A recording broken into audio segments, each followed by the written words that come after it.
In this video, we are going to discuss how you can score better in your CS exams by using the legal maxims in your answers. So today we will be dealing with injuria sine damnum and damnum sine injuria. What does these two maxims mean and why these two are interlinked? Let's have a look at this. These two maxims have their origin from Latin. So before moving forward and understanding the meaning of these two maxims, it is important to understand the words. What do the Latin words mean? Injuria means injury. That means violation of a legal right. Sine or sine means without, and damnum means damage. That is any loss or harm that may be either physical or monetary, right? So injuria means injury, sine means without, and damnum means damage. So let's move forward and understand the meaning of these two maxims. First, let's consider injuria sine damnum. What does this mean? That is injury without any damage. So there is a violation of a legal right, but there is no damage. So the injury is caused to a party without actually suffering any physical harm or loss. This means to say that there is a violation of a legal right,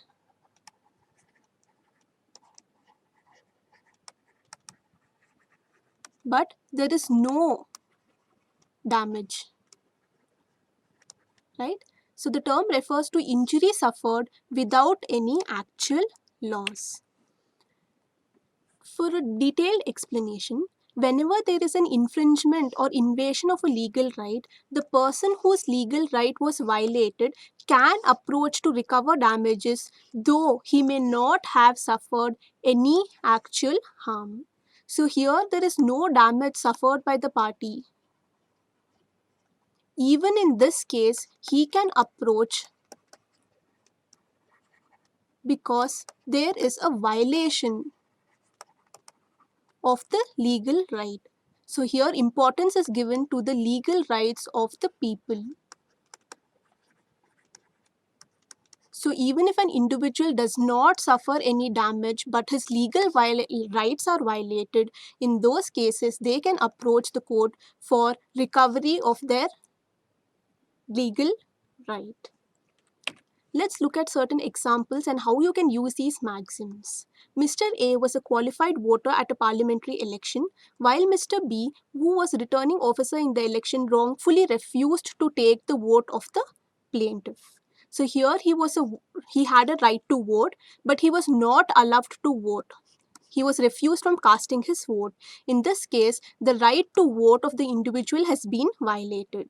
So although Mr. A did not suffer any loss, either monetary or physical, by such wrongful act, as the candidate he wants to vote on the election, the legal right of Mr. A were infringed, and therefore B, that is, the returning officer, can be held liable for not allowing a qualified voter to cast his vote. So here the violation is of a legal right. Which is the legal right? That is the right to vote. He was not allowed to vote, therefore there is a violation of the right. Though there is no legal or there is no damage, but there is a violation of a legal right, the returning officer can be held liable. Let's see example number 2. Mr. M was going to attend an important meeting, but the police wrongfully arrested him. He was not even presented before the magistrate within the stipulated time. So here Mr. M was wrongfully deprived of his legal right to attend the meeting. That is also freedom of movement. You can consider freedom of movement. And also, moreover, his fundamental right of Article 21 was also violated, that is being presented before the magistrate within 24 hours. So here the police authorities will be held liable and responsible because there is a violation of legal right. He was not presented before the magistrate within the stipulated period of time, and there is a violation of his legal right. Example number 3. Suppose A enters a non-public compound, that is a private property,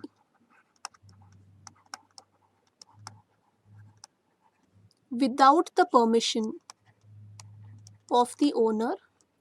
In this case, the moment A steps inside, A will commit the act of trespass, that is entering a property without the permission of the owner. So in this case, A will be held liable even if there is no damage caused to the owner of the property. So there is no actual loss or damage to the owner.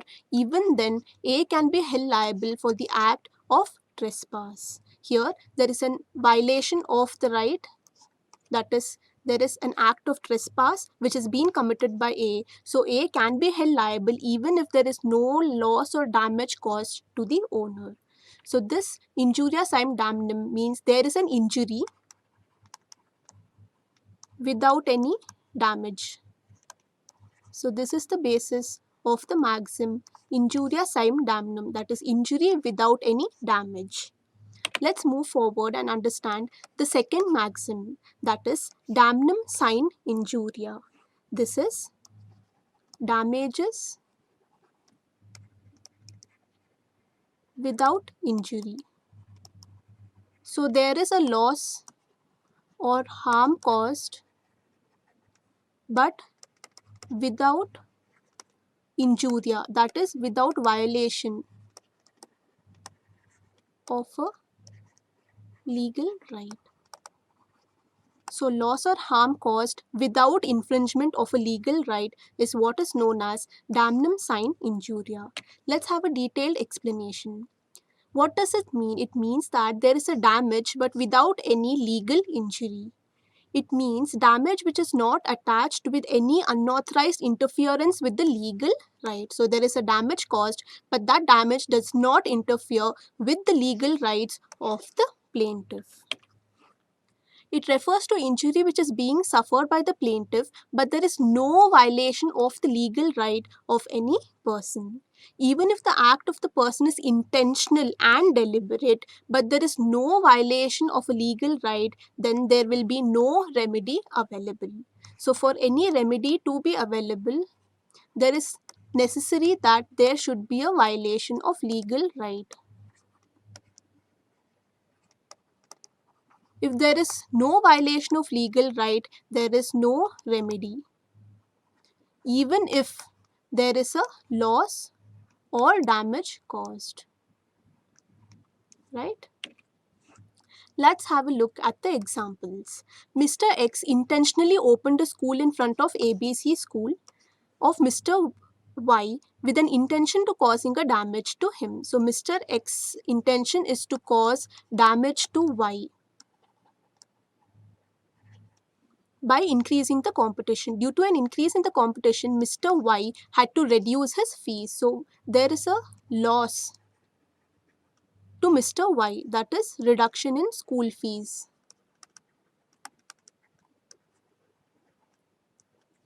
Here, even though Mr. Y has suffered harm, there is no infringement of a legal right, therefore X cannot be held liable.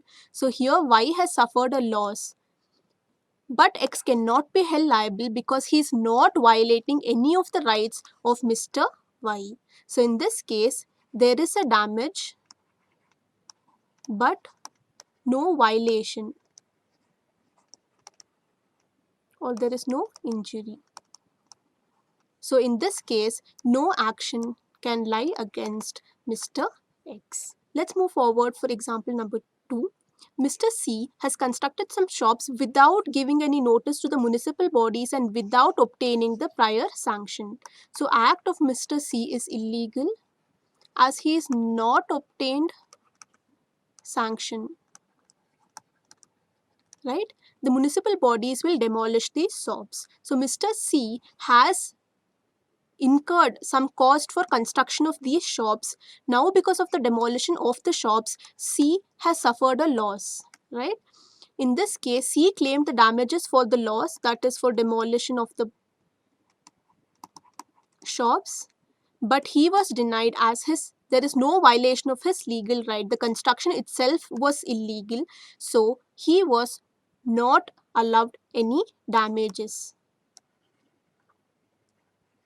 right? So there is no violation of a legal right, so there is no sanction of his damages. Let's move to example number 3.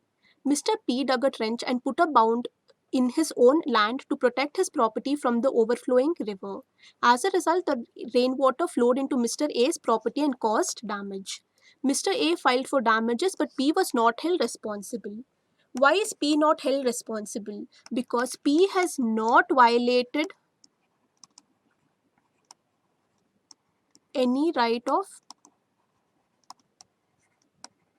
Mr. A. Mr. A has suffered damages, but P has done this act to safeguard himself, right? And there is no violation of any right to Mr. A, even though he has suffered a damages. Mr. P will not be held responsible. So this is known as damages without injury, that is damnum sine injuria, that is there is a damage but there is no legal injury. In this case, no case will rise or no damages will be awarded.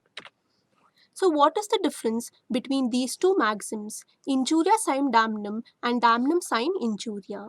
So injuria sine damnum refuses to let anyone get away when they infringe someone's legal right, even if there is no legal, substantial or actual loss caused to a person.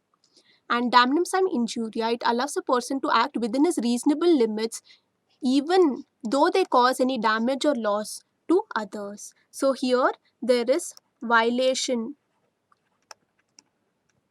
of legal right. Here there is no violation, right? Here there are no damages caused, but here there are damages or loss or harm caused.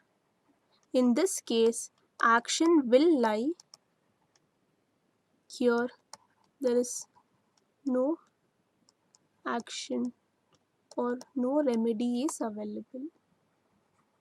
So this is the basis of the two maxim, injuria sine damnum and damnum sine injuria. Here there is an injury without a damage. Here there is a damage without an injury, right? So these are the basic maxims in law of torts. If you like this video, please give it a thumbs up and share it with your friends. You can check for the other legal maxims in the description below. And yeah, please let us know in the comments box if you understood the legal maxim. See you in the next video with another legal maxim.